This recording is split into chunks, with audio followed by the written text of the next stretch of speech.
नमस्कार दोस्तों, बहुत बहुत स्वागत है आपके अपने YouTube channel Rahul study point पे। दोस्तों, ये जो आज का वीडियो है या जो है पर्यावरण सीटेड प्रैक्टिस सेट नंबर 4 है। तो इसके पहले हम लोग प्रैक्टिस सेट 1, 2, 3 कर चुके हैं। तो यदि आप लोग जो है जैसे प्रैक्टिस सेट 1, 2, 3 नहीं देखे हैं तो आप लोग डिस्क्रिप्शन बॉक्स में जाएंगे, वहाँ पर लिंक मिल जाएगा, या फिर प्ले लिस्ट में जाएंगे तो वहाँ पर वीडियो मिल जाएगा। तो आप लोग जो है पूरा वीडियो को देख करके प्रैक्टिस सेट कर लीजिए। तो दोस्तों, इस वीडियो को आप लोग पूरा देखिए, साथ ही साथ वीडियो को लाइक कीजिए और चैनल के साथ जुड़े रहने के लिए चैनल को सब्सक्राइब कीजिए और इसी तरह से प्यारे प्यारे वीडियो आप लोग देखते रहिए। तो चलिए दोस्तों, हम लोग क्या है कि एक एक प्रश्नों को स्टार्ट करते हैं और आप लोग भी जो है पेन और रफ लेके जो है प्रैक्टिस कीजिए। देखिए आपका 30 में से कितना स्कोर बन रहा है। तो इससे क्या होता है कि जैसे मालूम चलता है कि कितना 30 में से कितना सही हो रहा है, अभी कितनी तैयारी और करनी बाकी है और खूब ज़्यादा से ज़्यादा प्रैक्टिस कितना करना है। तो चलिए दोस्तों, हम लोग देखते हैं, पहले प्रश्न से स्टार्ट करते हैं। जैसे पहला प्रश्न है आपका, बिहार के लोगों के लिए मधुमक्खी पालन प्रारंभ करने की सबसे अच्छी अवधि है। इम्पॉर्टेंट प्रश्न है। बिहार के लोगों के लिए मधुमक्खी पालन प्रारंभ करने की सबसे अच्छी अवधि कौन सा है? तो जैसे ऑप्शन है जुलाई से सितंबर महीना, बी है अक्टूबर से सितंबर का महीना, सी है जनवरी से मार्च और डी है अप्रैल से जून। तो इसमें क्या हो जाएगा दोस्तों, जैसे बिहार के लोग जो मधुमक्खी पालन करते हैं वो सबसे जो है अच्छी अवधि मानी जाती है। तो आपका ऑप्शन बी के साथ चला जाएगा, यानी अक्टूबर से दिसंबर का महीना जो होता है वह मधुमक्खी पालन के लिए सबसे अच्छी मानी जाती है।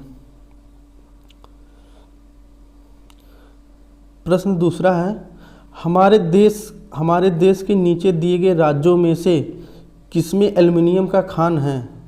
तो पूछा है दिए गए राज्यों में से किसमें एल्युमिनियम का खान है। तो ऑप्शन जैसे है आपका उड़ीसा हुआ, बी है असम, सी है बिहार, डी है पश्चिम बंगाल। तो क्या होगा दोस्तों, जो सबसे अधिक जो है एल्युमिनियम किस राज्य में प्राप्त होता है वो आपका हो जाएगा उड़ीसा में। ऑप्शन एक साथ चला जाएगा, उड़ीसा हो जाएगा। प्रश्न 3 है, निम्नलिखित में से कौन भारत का संघ शासित प्रदेश है? निम्नलिखित में से कौन भारत का संघ शासित प्रदेश है? तो ऑप्शन है अरुणाचल प्रदेश, बी है मणिपुर, सी है मेघालय, डी है जम्मू कश्मीर। तो इसमें संघ शासित प्रदेश की बात किया गया है दोस्तों। तो क्या हो जाएगा ये ऑप्शन डी के साथ चला जाएगा, यानी जम्मू कश्मीर आपका हो जाएगा। प्रश्न 4 है। ब्रेल लिपि में मोटे कागज पर उभरे हुए बिंदु बने होते हैं, यह लिपि आधारित है। इंपॉर्टेंट प्रश्न है दोस्तों, बहुत ही इंपॉर्टेंट प्रश्न है, कई बार एग्जाम में पूछा गया है। ब्रेल लिपि में मोटे कागज पर उभरे हुए बिंदु बने होते हैं, यह लिपि आधारित होती है। तो ऑप्शन है 5 बिंदुओं पर, बी है 6 बिंदुओं पर, सी है 7 बिंदुओं पर, डी है 8 बिंदुओं पर। तो क्या होगा इसका दोस्तों, इसका ऑप्शन बी हो जाएगा, 6 बिंदुओं पर बनी होती है। ऑप्शन बी हो जाएगा।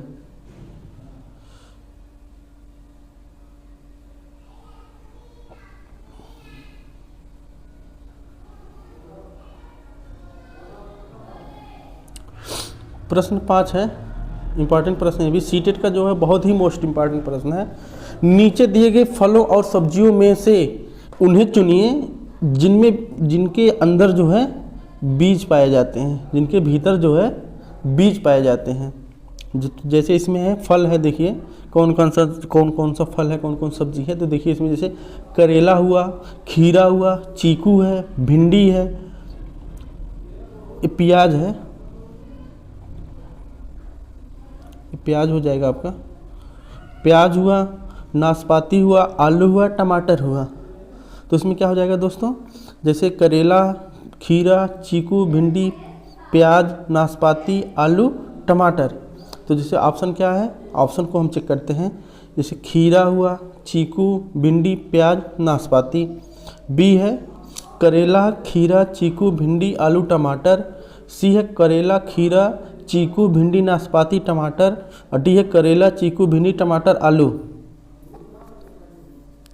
तो क्या हो जाएगा दोस्तों इसका, जैसे करेला है, करेला में जो बीज पाए जाते हैं, खीरा में भी आपका जो है छोटे छोटे जो है उसमें भी बीज पाए जाते हैं, चीकू है, चीकू में भी जो है बीज पाए जाते हैं। भिंडी हुआ, भिंडी में भी जो बीज पाए जाते हैं। प्याज में है, प्याज में जो है बीज नहीं पाया जाता है, प्याज में आपका जो है बीज नहीं पाया जाता है। नाशपाती है, इसमें भी जो है बीज पाया जाता है, आलू में नहीं पाया जाता है। और टमाटर हुआ, यानी करेला, खीरा, चीकू, भिंडी, नाशपाती और टमाटर, तो यह किसके साथ चला जाएगा दोस्तों? या इन फलों में, इन फलों और सब्जियों में जो है बीज पाए जाते हैं, या किसके साथ चला जाएगा? या आपका ऑप्शन सी के साथ चला जाएगा। यानी करेला हुआ, खीरा हुआ, चीकू हुआ, भिंडी हुआ, नाशपाती, टमाटर, इन्हीं जो है फलों और सब्जियों में जो है बीज पाए जाते हैं, यानी ऑप्शन सी के साथ चला जाएगा। अगला प्रश्न है, प्रश्न 6 है आपके सामने। हमारे देश में एक स्थान है, हमारे देश में एक स्थान है जिसे ठंडा रेगिस्तान कहते हैं। यह क्षेत्र ऊंचा, सूखा और समतल है। यह क्षेत्र स्थित है। तो ऑप्शन है, ऑप्शन ए है आपका शिलांग, जो कि मेघालय में स्थित है। दार्जिलिंग पश्चिम बंगाल में है। शिमला हिमाचल प्रदेश में है। लेह आपका कहाँ है? लद्दाख में। तो क्या हो जाएगा दोस्तों? जैसे हमारे देश में एक स्थान है जिसे ठंडा रेगिस्तान कहते हैं, यह क्षेत्र ऊंचा, सूखा और समतल है। तो क्या हो जाएगा दोस्तों? यहाँ ऑप्शन डी के साथ चला जाएगा, आपका हो जाएगा ले, ऑप्शन डी सही हो जाएगा। तो अगले प्रश्न चलते हैं। प्रश्न 6 है, हमारी पृथ्वी ग्लोब की भांति गोल है। हमारी पृथ्वी ग्लोब की भांति गोल है। वास्तव में पृथ्वी पर, उस पर नीचे कुछ नहीं होता। यह सब सापेक्ष है। हम भारत के लोग वास्तव में पृथ्वी के पृष्ठ पर नीचे दिए जिस देश के लोगों के सापेक्ष उल्टे खड़े हैं, वह देश कौन सा है? तो इसमें आपका जैसे 4 देश दिए गए हैं, तो ऐसा कौन सा देश है जिसके सापेक्ष हम लोग जो है उल्टे हैं? तो ऑप्शन है अल्जीरिया, बी है अर्जेंटीना, सी है ऑस्ट्रेलिया, डी है ऑस्ट्रिया। तो क्या हो जाएगा दोस्तों इसका? तो यह ऑप्शन बी के साथ चला जाएगा, अर्जेंटीना हो जाएगा आपका। अर्जेंटीना देश के जो है सापेक्ष हम लोग जो है उल्टे हैं। प्रश्न 8 है, राष्ट्रीय पाठ्यचर्या की रूपरेखा 2005 प्राथमिक स्तर पर पर्यावरण अध्ययन शिक्षण का प्रमुख उद्देश्य होना चाहिए। तो क्या है? ऑप्शन जैसे है विषय की आधारभूत संकल्पनाओं की आधारभूत समझ का विकास। ऑप्शन बी है विषय के आधारभूत सिद्धांतों को स्मरण करना। सी है कक्षा कक्षी अधिगम को विद्यालय के बाहर जीवन से जोड़ना। कक्षा कक्षी अधिगम को विद्यालय के बाहर के जीवन से जोड़ना। डी है स्वतंत्र रूप से प्रयोग करने की कुशलता अर्जित करना।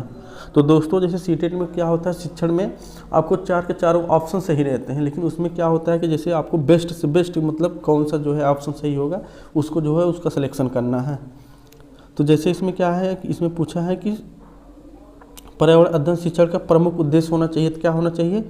इसमें ऑप्शन सी हो जाएगा, कक्षा कक्षी अधिगम को विद्यालय के बाहर के जीवन से जोड़ना। ऑप्शन सी हो जाएगा आपका।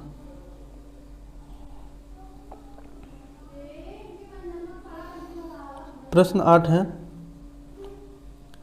इंपॉर्टेंट प्रश्न दोस्तों। ये प्रश्न बराबर पूछा जाता है आपका, इसको आप लोग नोट कर लीजिएगा।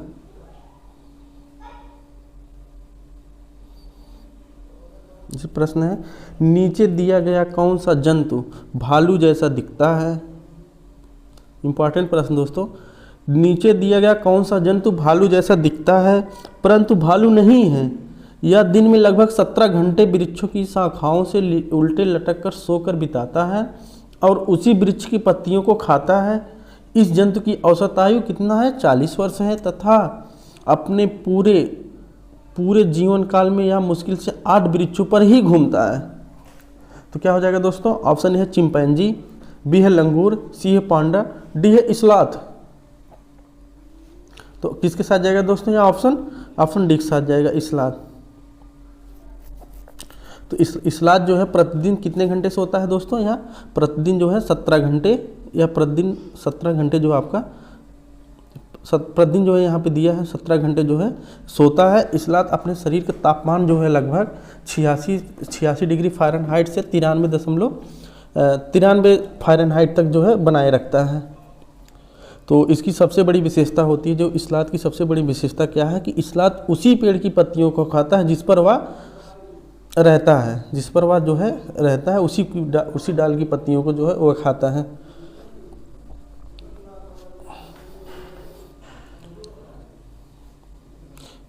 तो इसकी औसत आयु अगर पूछा जाए तो क्या हो जाएगा, औसत आयु कितना होगा, 40 वर्ष होगा।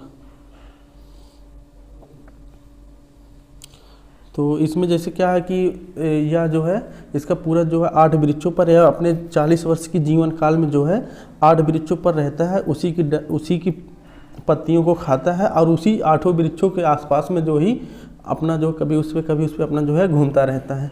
तो यह कौन सा हो जाएगा, इस्लात हो जाएगा। जैसे देखिए दोस्तों, ये है आपका इस्लात।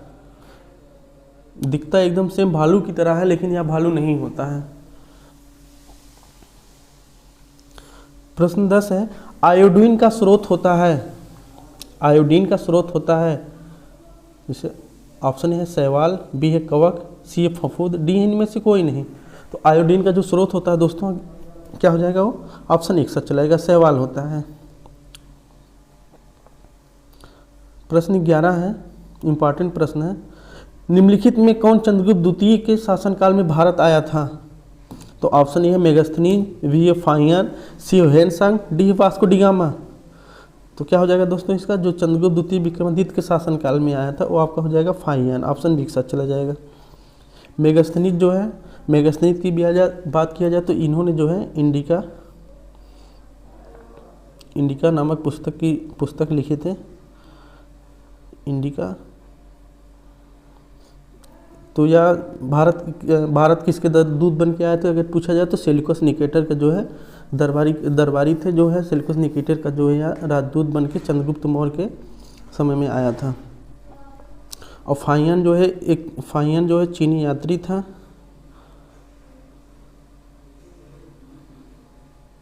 चीनी यात्री था।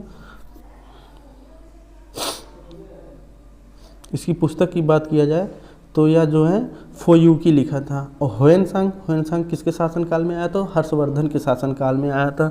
तो यदि हर्षवर्धन की बात किया जाए तो कौन सी पुस्तक लिखी थी ये,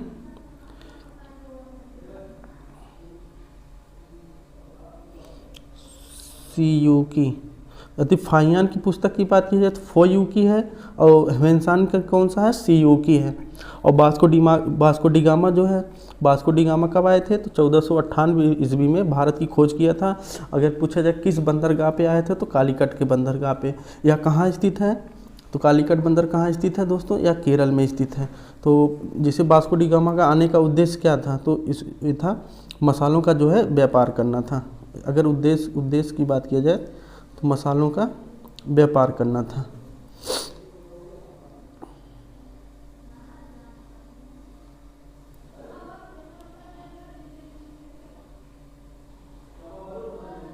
मसालों का व्यापार करना था।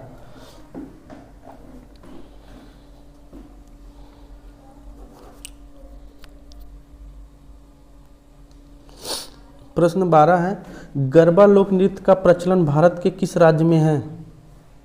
गरबा लोक नृत्य का प्रचलन भारत के किस राज्य में है। तो ऑप्शन ए है असम, बी है गुजरात, सी है पंजाब, डी है जम्मू कश्मीर। तो गरबा आपका जो प्रसिद्ध नृत्य है यह गुजरात का हो जाएगा, ऑप्शन बी हो जाएगा। प्रश्न अगला है, ब्लू माउंटेन की संज्ञा किसे प्रदान किया गया है। ब्लू माउंटेन की संज्ञा किसे प्रदान किया गया है। तो ऑप्शन ए है हिमालय, बी है अंडमान निकोबार, सी है नीलगिरी की पहाड़ियों को, डी है इनमें से कोई नहीं। तो ब्लू माउंटेन की संज्ञा किसे प्रदान किया गया दोस्तों, ऑप्शन सी सच चलेगा, नीलगिरी की पहाड़ियों को जो है प्रदान किया गया है। अगला प्रश्न है, पेरियार झील जहां हाउस बोट का प्रचलन है किस राज्य में स्थित है। इंपॉर्टेंट प्रश्न है, पेरियार झील कहाँ स्थित है। ऑप्शन है केरल, बी है जम्मू कश्मीर, सी है कर्नाटक, डी इनमें से कोई नहीं। जो पेरियार झील है वो आपका कहाँ स्थित हो जाएगा, या केरल में है, ऑप्शन 1 सच चला जाएगा। प्रश्न 15 है, खेजड़ी के संदर्भ में असत्य कथन की पहचान करें। तो ऑप्शन है, यह वृक्ष भारत के केरल राज्य में पाया जाता है, बी है इसकी जड़ें गहरी होती हैं, सी है इसकी लकड़ी में दीमक नहीं लगते, डी है यह एक छायादार वृक्ष है।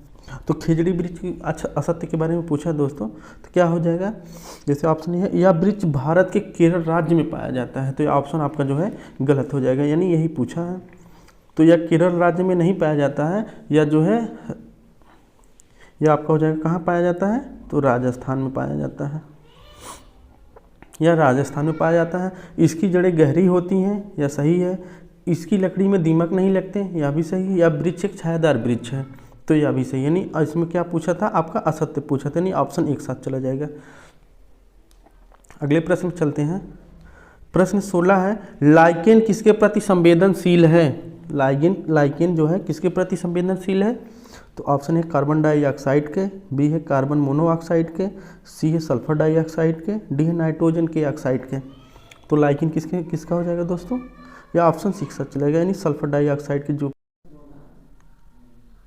प्रश्न 18 है, लकड़ी के घरों की ऊंचाई होती है।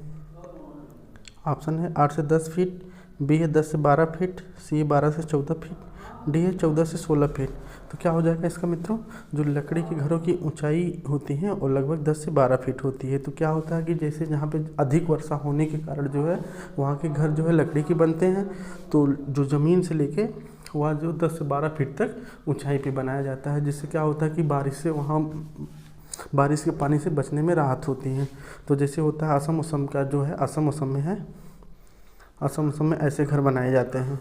तो आपको जब घरों के बारे में हम बताएंगे तो उस वीडियो में आपको सभी जहाँ जैसे राजस्थान का हुआ, लद्दाख हुआ, सभी घरों के बारे में हम आपको क्लियर कर देंगे, तो आपका पूरा क्लियर हो जाएगा।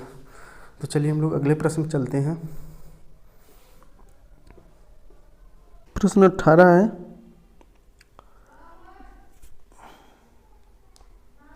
बाघ कितनी क्षमता तक की ध्वनि उत्सर्जित कर सकता है। बाघ कितनी क्षमता तक की ध्वनि उत्सर्जित कर सकता है, तो ऑप्शन ए है 14 हर्ट्ज, बी है 16 हर्ट्ज, सी है 18 हर्ट्ज, डी है 20 हर्ट्ज। तो क्या होगा दोस्तों इसका, तो 18 का जो है सी हो जाएगा, 18 हर्ट्ज तक उत्सर्जित कर सकता है। अगला प्रश्न है, प्रश्न 19 है, हाथी एक दिन में औसतन कितने घंटे भोजन करने में बिताते हैं।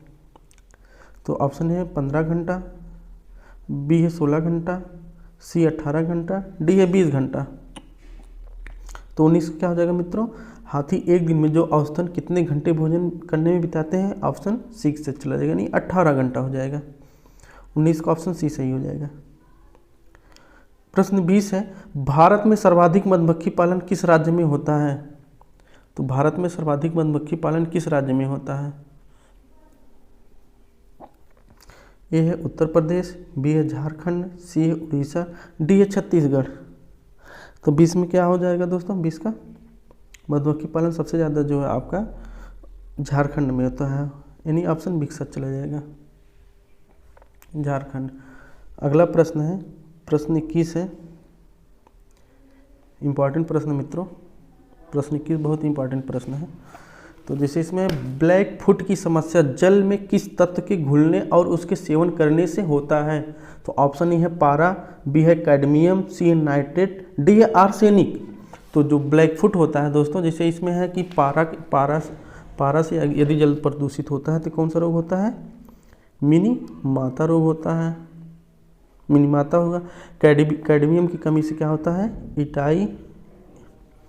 इटाई होता है। और नाइट्रेट से क्या होता है, मिथेमोग्लोबिनिया होता है दोस्तों। इसमें है जैसे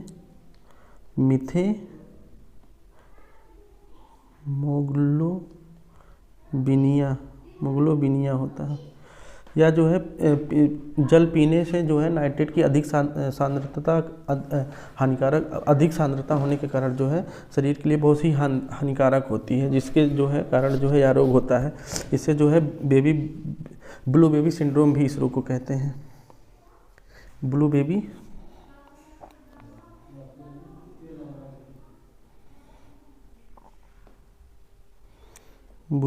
सिंड्रोम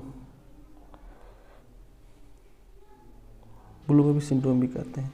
तो जो ब्लैक फुट की समस्या है तो आपका किसके साथ चला जाएगा दोस्तों, या ऑप्शन डी के साथ चला जाएगा, यानी आर्सेनिक हो जाएगा। आर्सेनिक में जो आर्सेनिक के तत्व के घुलने से जो है ब्लैक फुट नामक जो है बीमारी होती है, यानी ऑप्शन डी सही हो जाएगा। यदि पारा की बात किया जाए तो मिनमाता, कैडमियम की बात किया जाए तो इटाई हो जाएगा, और नाइट्रेट से जो होता है मेथेगोल्बिनिया कहते हैं, या फिर इसको हम बिल्ली बेबी सिंड्रोम भी कहते हैं। और डी की मतलब आर्सेनिक की बात किया जाए तो ब्लैक फुट उसकी समस्या होती है। तो दोस्तों ये चारों आपका बहुत इंपॉर्टेंट प्रश्न है, इसको आप लोग याद कर लीजिए, एक बार, दो बार, तीन बार, इसको बहुत अच्छे से ही ध्यान दीजिएगा, क्योंकि पेपर में ये जरूर पूछा जाएगा, बहुत इंपॉर्टेंट प्रश्न है। अगले प्रश्न चलते हैं। प्रश्न 22 है, रेशम है, ऑप्शन है वसा, बी है प्रोटीन, सी है विटामिन, डी है कार्बोहाइड्रेट। तो रेशम क्या है दोस्तों, रेशम जो है एक प्रकार की जो है या प्रोटीन है। ऑप्शन बी हो जाएगा, ऑप्शन बी सही हो जाएगा, सॉरी ऑप्शन बी सही है। प्रश्न 23 है, प्रोटीन या वसा दोनों का अच्छा स्रोत माना जाता है। प्रोटीन या वसा का दोनों का अच्छा स्रोत क्या माना जाता है? ऑप्शन ए अंडा, बी है मूंगफली, सी है सोयाबीन, डी है इनमें से कोई नहीं। तो 23 का क्या हो जाएगा दोस्तों, जो प्रोटीन या वसा दोनों का अच्छा स्रोत किसे माना जाता है? तो ऑप्शन बी के साथ चलेगा, मूंगफली को। यदि प्रोटीन की बात किया जाए तो सबसे ज़्यादा जो है वह सोयाबीन में पाया जाता है। प्रश्न 24 है, अबू धाबी शहर के बारे में असत्य कथन की पहचान करें।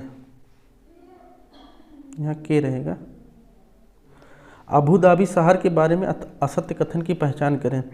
तो ऑप्शन है यहाँ की मुद्रा दिरहम है, बी है यहाँ की भाषा अरबी है, सी है या रेगिस्तानी देश है, डी है यहाँ की मुख्य फसल मक्का है। तो 24 का क्या हो जाएगा दोस्तों, इसमें असत्य कथन की बात किया गया है। तो यहाँ की मुद्रा जो है, अबू धाबी की मुद्रा जो है आपका दिरहम होता है, यहाँ की भाषा अरबी है, या एक रेगिस्तानी देश है। यहाँ की फसल जो है मुख्य फसल मक्का, यहाँ की यह ऑप्शन गलत हो जाएगा आपका, यानी ऑप्शन डी सही होगा। प्रश्न 25 है, मधुमक्खियों के छत्ते से औसत कितनी शहद प्राप्त किया जाता है? इंपॉर्टेंट प्रश्न दोस्तों, मधुमक्खियों के एक छत्ते से औसत कितना शहद प्राप्त किया जाता है? तो ऑप्शन है 12 किलोग्राम, बी है 10 किलोग्राम, सी है 14 किलोग्राम, डी है 8 किलोग्राम। तो कितना प्राप्त किया जाता है दोस्तों? औसतन जो है वह 12 किलोग्राम, ऑप्शन एक साथ चला जाएगा, यानी जो है 12 किलोग्राम औसतन जो है शहद प्राप्त किया जाता है मधुमक्खियों के एक छत्ते से, ऑप्शन नहीं हो जाएगा। प्रश्न 26 है, मिजोरम राज्य की मुख्य फसल है। इंपॉर्टेंट प्रश्न है, मिजोरम राज्य की मुख्य फसल क्या है? तो ऑप्शन है गेहूं, बी है ज्वार, सी है बाजरा, डी है धान। तो क्या हो जाएगा दोस्तों इसका, ऑप्शन डी के साथ चला जाएगा, धान हो जाएगा। मिजोरम राज्य की जो मुख्य फसल है वो आपका धान हो जाएगा, ऑप्शन डी सही है। प्रश्न 27 है, पर्वतारोहण में ग्रुप लीडर का कार्य नहीं होता है। तो देखिए दोस्तों यहाँ पे नेगेटिव सेंस से पूछा है, पर्वतारोहण में ग्रुप लीडर का कार्य नहीं होता है। तो ऑप्शन है ग्रुप में आगे चलकर रास्ता बतलाना, बी है सामान उठाने की सहयोग करना, सी है ऊपर चढ़ने में मदद करना, डी है खाने पीने की व्यवस्था करना। तो जो ग्रुप लीडर होते हैं, जो कोच होते हैं, उनका काम क्या होता है? ग्रुप में आगे चलकर रास्ता बताना, या नहीं होता दोस्तों? सामान उठाने के लिए सहयोग करना ये तो है, ऊपर चढ़ने में मदद करना भी है, खाने पीने की व्यवस्था करना। तो ये ऑप्शन एक साथ चलाएगा, यानी एक गलत हो जाएगा आपका। नहीं पूछा है तो आपका आगे चलकर रास्ता बताना ये काम नहीं होता है, नहीं ऑप्शन नहीं हो जाएगा। प्रश्न 28 है, वास्को डी गामा के संदर्भ में असत्य कथन की पहचान करें। तो वास्को डी गामा के संदर्भ में असत्य कथन की पहचान करें, ये भी इंपॉर्टेंट प्रश्न मित्रों। जैसे ए है, वास्को डी गामा पुर्तगाली यात्री था, बी है या कांडला बंदरगाह पर आया था, सी है जमोरिन राजाओं के द्वारा इसका स्वागत किया गया था, डी है यह एक व्यापारी था। तो दोस्तों बहुत ही इंपॉर्टेंट प्रश्न है, और प्रश्नों को आप लोग जो है पूरा ध्यान से जो है प्रश्न को पूरा पढ़ा कीजिए, क्योंकि वहाँ पे जो है कभी कभी निगेटिव सेंस का भी दिया रहता है, जैसे उसमें असत्य पूछा रहता है, सत्य पूछा रहता है। तो पूरा प्रश्न ना पढ़ने की वजह से कभी कभी जो है वो गलतियाँ हो जाती हैं। तो आप लोग प्रश्नों को खूब ध्यान से पढ़िए, और तब जाके प्रश्नों के ऑप्शन को पढ़ करके उसका उत्तर दीजिए। तो जैसे इसमें पूछा है, तो वास्को डी गामा के संदर्भ में असत्य कथन की पहचान करें। तो देखिए पहला ऑप्शन वास्को डी गामा पुर्तगाली यात्री था, तो हाँ यह पुर्तगाली यात्री था आपका।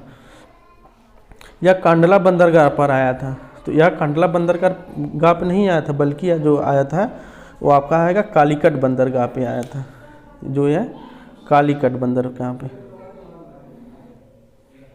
कालीकट बंदरगाह। कालीकट बंदर की बात किया जाए तो भारत के केरल राज्य में है। और जैसे इसका आने का उद्देश्य क्या था, तो जो वास्को डी गामा का भारत में आने का उद्देश्य था मसालों का व्यापार करना था। जमूनी राजाओं के द्वारा इसका स्वागत किया गया था, ये भी सही है। या एक व्यापारी था, तो हाँ ये भी सही है। तो यानी क्या हो जाएगा ऑप्शन, या ऑप्शन बी के साथ चला जाएगा। यह कांडला बंदरगाह पर आया था, या आपका जो है गलत है, यानी यह जो है कालीकट बंदरगाह पे आया था, जो कि केरल राज्य में स्थित है। प्रश्न 29 है, कुनैन दवा भारत के किस राज्य में सर्वाधिक पाया जाता है? तो ऑप्शन ए है केरल, बी है कर्नाटक, सी है तमिलनाडु, डी है आंध्र प्रदेश। जो कुनैन की दवा होता है दोस्तों, यह जो है सिनक्योना के वृक्ष से प्राप्त किया जाता है। जो उसकी छाल होती है, छाल को निकाल के क्यूनिन नामक जो है क्यूनिन होता है, उसमें उसी से जो है सिनक्योना नामक जो है कुनैन दवा बनता है, जो कि सबसे मलेरिया होने पे सबसे ज़्यादा जो है लाभदायक होता है। तो ये कहाँ पाया जाता है सबसे ज़्यादा? या ऑप्शन एक साथ चला जाएगा केरल में।